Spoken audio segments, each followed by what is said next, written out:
Prabowo Subianto telah mengakhiri lawatannya selama 5 hari ke sejumlah negara di Eropa. Presiden tiba di tanah air pada hari Sabtu 24 Januari 2026 dan selama lawatannya ke luar negeri, Presiden Prabowo membawa pulang oleh-oleh berupa beberapa hasil konkret yang pastinya bermanfaat bagi Indonesia. Lantas apa saja oleh-oleh Presiden Prabowo untuk rakyat Indonesia? Selengkapnya akan kita ulas berikut dengan rangkaian perjalanan Prabowo di sana dalam slide-slide berikutnya. Presiden Prabowo Subianto memulai kunjungan kerja ke luar negeri sejak tanggal 18 Januari 2026. Total ada 3 negara yang dikunjungi oleh Presiden selama 5 hari di Eropa. Negara yang pertama kali dikunjungi oleh Presiden Prabowo Subianto adalah Inggris.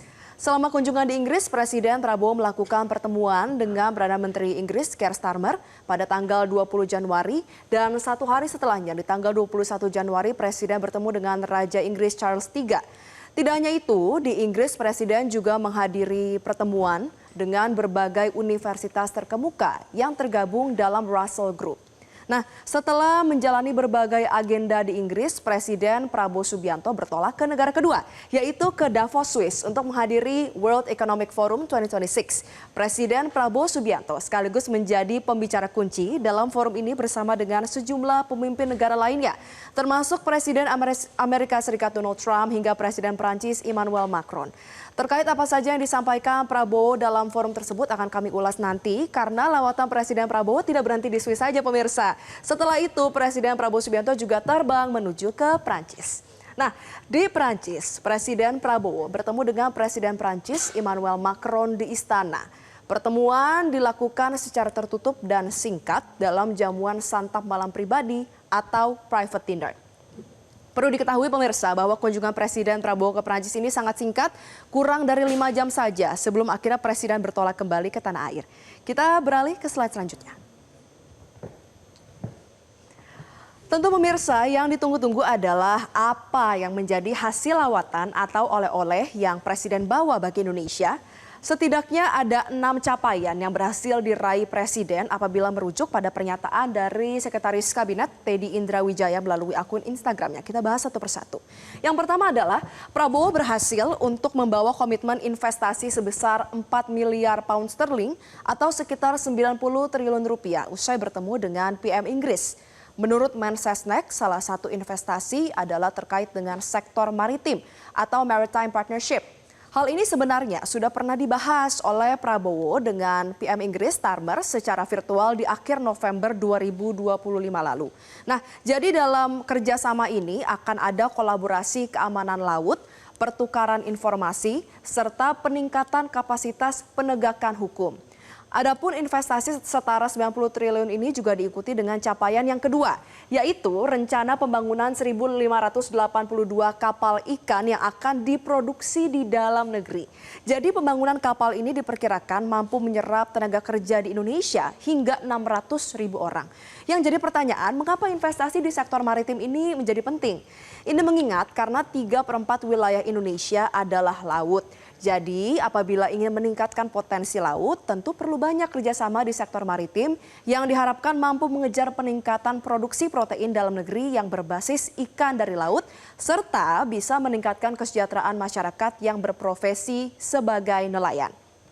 Kemudian pemirsa, untuk capaian yang ketiga masih dari Inggris, yaitu ada kesepakatan kerjasama dalam bidang pendidikan dengan melibatkan 24 universitas terbaik di Inggris Raya, terutama dalam bidang kedokteran dan STEM atau sains, teknologi, teknik, dan matematika. Kerjasama dengan universitas dilakukan diantaranya untuk membuka kampus baru di Indonesia dengan harapan bisa mengatasi ketertinggalan Indonesia di beberapa bidang yang menjadi fokus kerjasama pendidikan ini. Selanjutnya pemirsa, capaian yang keempat adalah Indonesia bergabung dengan Board of Peace. Ini adalah sebuah dewan perdamaian yang diinisiasi dan diketuai oleh Presiden Amerika Serikat Donald Trump.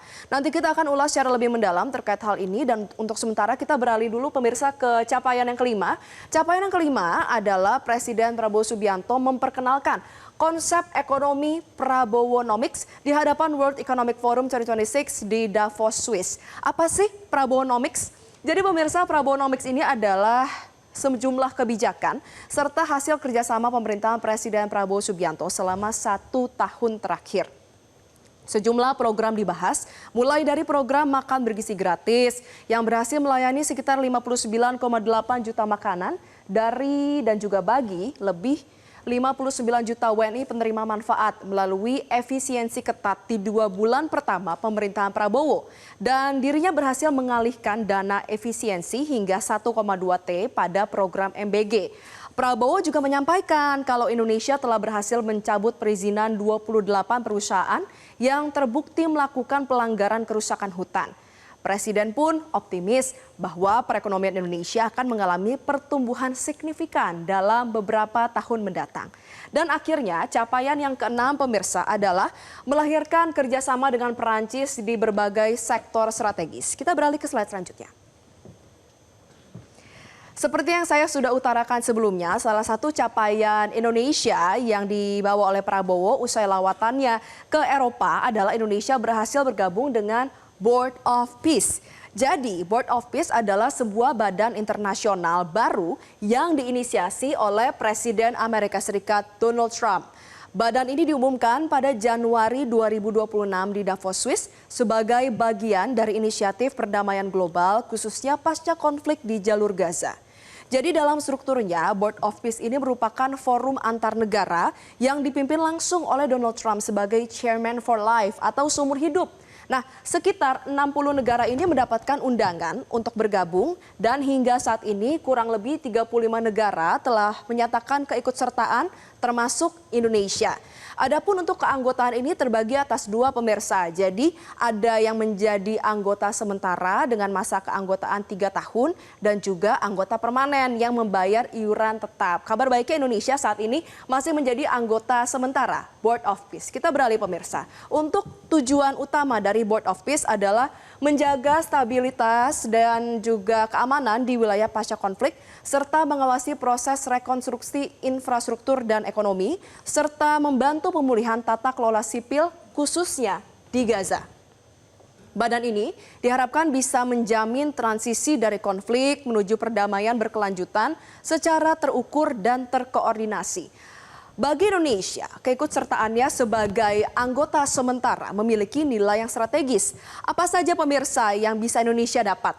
Jadi pertama, Indonesia ini dapat memperkuat posisi diplomasi global dalam isu perdamaian dan juga isu kemanusiaan. Kemudian Indonesia juga bisa memiliki ruang untuk mendorong prinsip solusi 2 negara dalam penyelesaian konflik Palestina-Israel. Dan ketiga, partisipasi ini bisa memberikan kontribusi terhadap stabilitas kawasan yang berdampak pada keamanan dan kepentingan nasional. Lalu bagaimana dari sisi pembiayaan?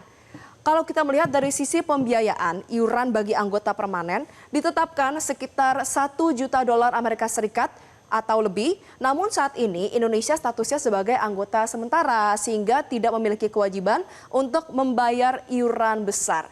Adapun kontribusi Indonesia lebih bersifat diplomatik, kebijakan, dan partisipasi dalam perumusan arah stabilisasi. Kita beralih ke slide selanjutnya. Ya, jadi pemirsa ini adalah pernyataan yang diutarakan oleh Sekretaris Kabinet Teddy Indrawijaya. Sama-sama kita baca. Bapak Presiden Prabowo Subianto kalau ke luar negeri, beliau selalu ingin ada yang didapatkan. Jadi ada produknya, ada hasilnya, dan juga ada dampak positifnya untuk Indonesia.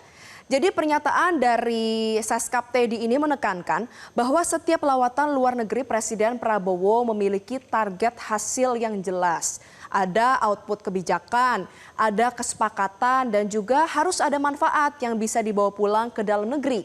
Diplomasi tidak lagi dimaknai sebagai simbol kehadiran, namun sebagai instrumen untuk bisa memperkuat daya saing nasional, memperluas jejaring strategis, dan mengamankan kepentingan jangka panjang. Nah pemirsa, secara keseluruhan lawatan Eropa ini menunjukkan orientasi kebijakan luar negeri yang pragmatis dan juga terukur. Setiap kesepakatan diharapkan bisa memberikan dampak lanjutan bagi perekonomian, sumber daya manusia, dan posisi Indonesia di tingkat global. Hasil lawatan ini juga menjadi modal penting untuk bisa mendorong akselerasi pembangunan nasional serta memperkuat peran Indonesia dalam dinamika internasional. Jelajahi cara baru mendapatkan informasi. Download Metro TV Extend sekarang.